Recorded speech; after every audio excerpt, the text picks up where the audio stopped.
Back in 1991, I was in high school wearing glasses, and I could never really see 3D the way I see it now. Magic Eye books came out in the early 90s, and I could never see the cool 3D that you were supposed to see.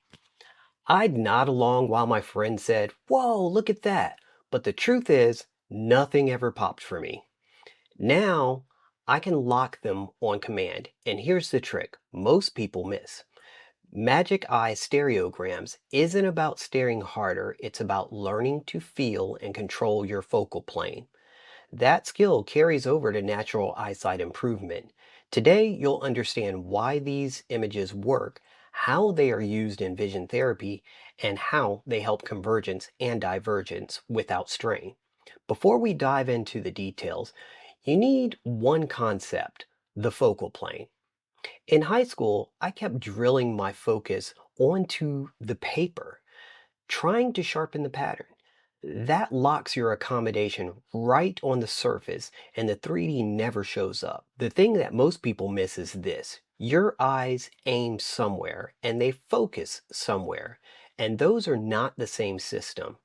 When they're glued to the same spot, you get stuck.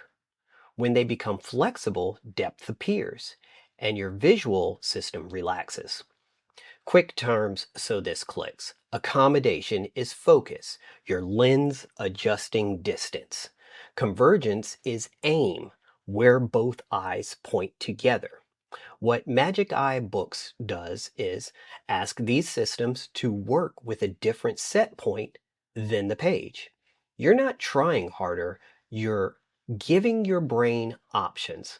When focus and aim separate briefly and then realign, the hidden layer pops, and you feel a floating plane step forward or back. That feeling is your focal plane moving. Here's the shortcut nobody teaches. Think window pane, like you're looking through a window, for relaxing focal focus past the page, or finger in front for soft focus slightly before the page. You're training the range on both ends, divergence and convergence, without forcing anything. If you remember nothing else, remember this: relax focus first, then alignment happens.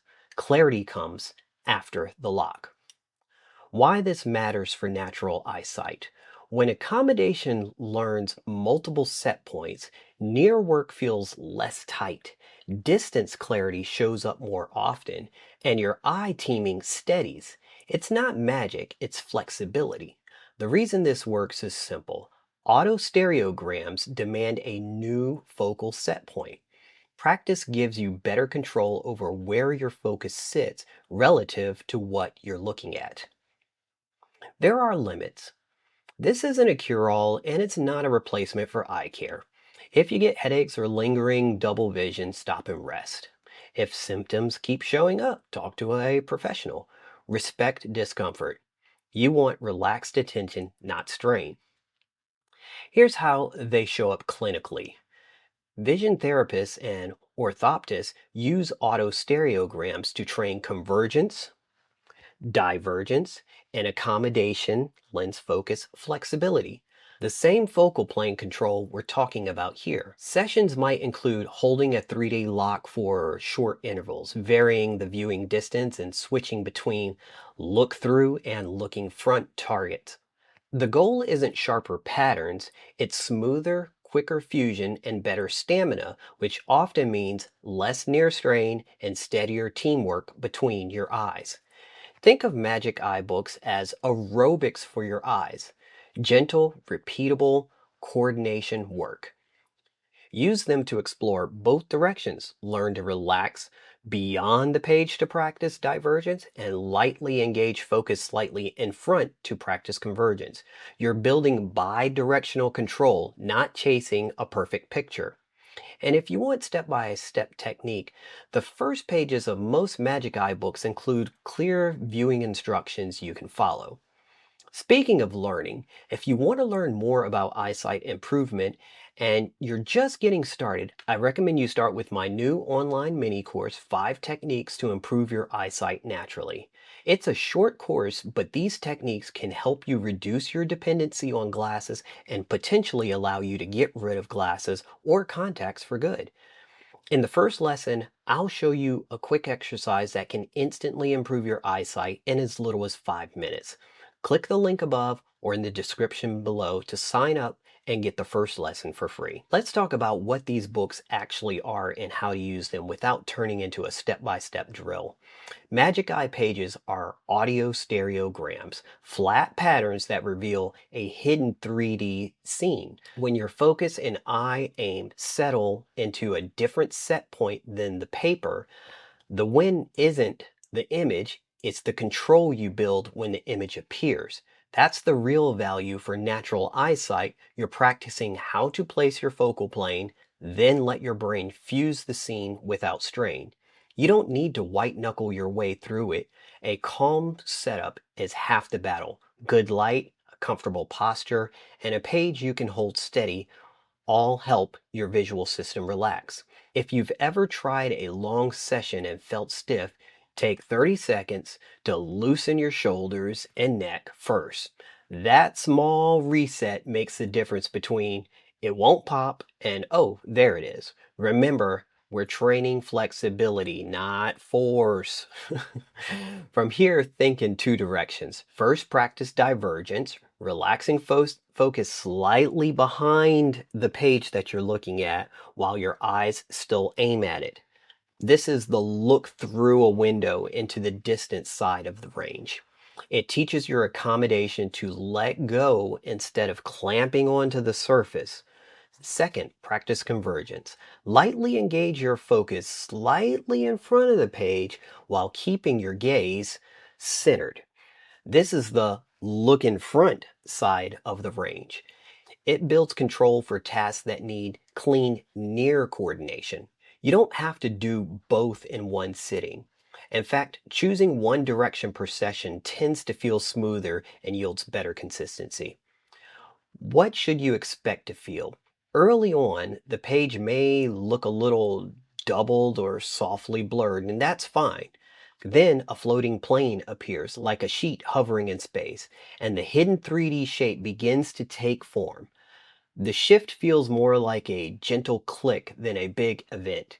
If you try to yank into sharpness too soon, it usually slips. The counterintuitive move is to keep your focus soft and let clarity build on its own.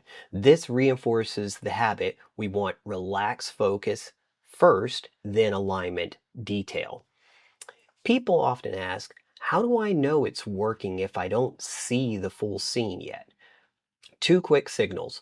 One, your eyes feel steadier and less twitchy when you settle into the soft blur. Two, you can hold that floating plane for a few seconds without your face tightening.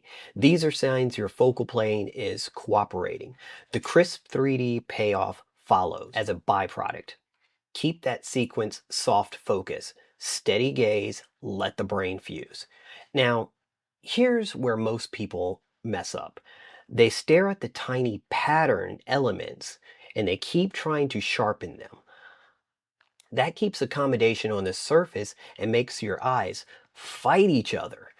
The better move is to anchor your attention to the overall feel of the depth and not the micro details. This was the problem that I had in high school. I could never get it because I was always looking at the little details. Think zooming out instead of zooming in. When I finally stopped chasing the pattern and just waited, my lock time dropped from minutes to seconds. It seems slow at first, but it's actually the shortcut. You can use the pages to build stamina and range without grinding. Hold a gentle lock for short intervals. 10 to 30 seconds is plenty. Then relax. Repeat a few times. Over days, explore slightly different viewing distances and notice the point where the scene wants to slip. Back off a touch and then let it reappear. That's how you map your usable range without stressing your system. This is the same idea that vision therapists use. Brief, high-quality holds with smooth recovery builds reliable control faster than long, strained attempts. If you want a simple way to track your progress, Pick three checkpoints you can spot quickly. One, you can feel the floating plane show up within 30 seconds. Two, you can keep your jaw and breathe relaxed while it's visible. Three, after you blink or a small slip, can you get it back in under 10 seconds? These are practical signs your accommodation and convergence are cooperating. The image is just feedback, the skill is the control. Now, a quick word about motivation. Expect plateaus. Skill gains usually come in jumps. Nothing, nothing, nothing, and then clear lock, clear boom.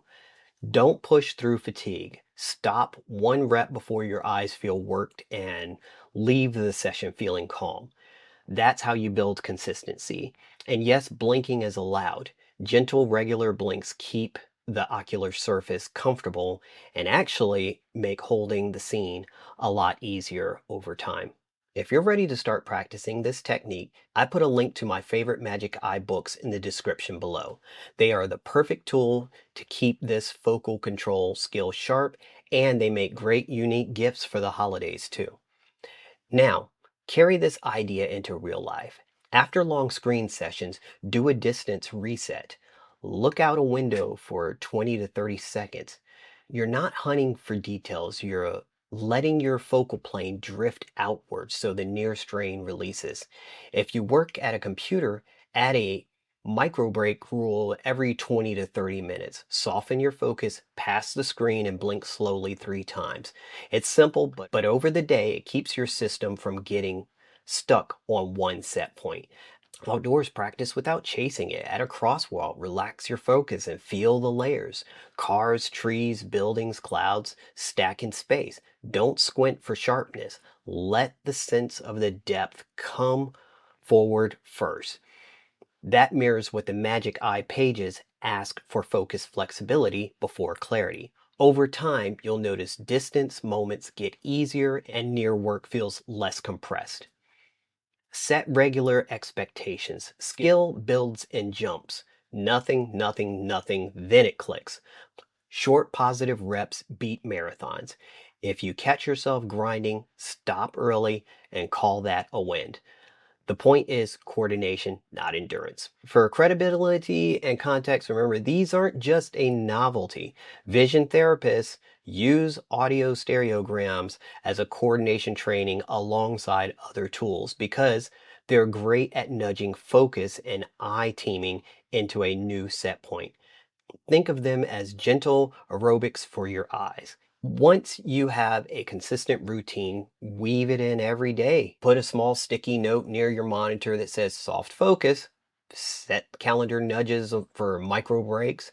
Tie your 5-minute practice into existing habits, and after a coffee before lunch or right after you close the laptop. The habit hooks make consistency effortless. And if a day gets busy, do a single 2-minute set. Frequency matters more than duration. The big idea is simple. Magic Eye Books trains you to separate where you focus from what you stare at, which unlocks depth and reduces strain. Try this out for 5 minutes each day and tell me how your first lock goes in the comments. For more help with eyesight improvement, check out this video next.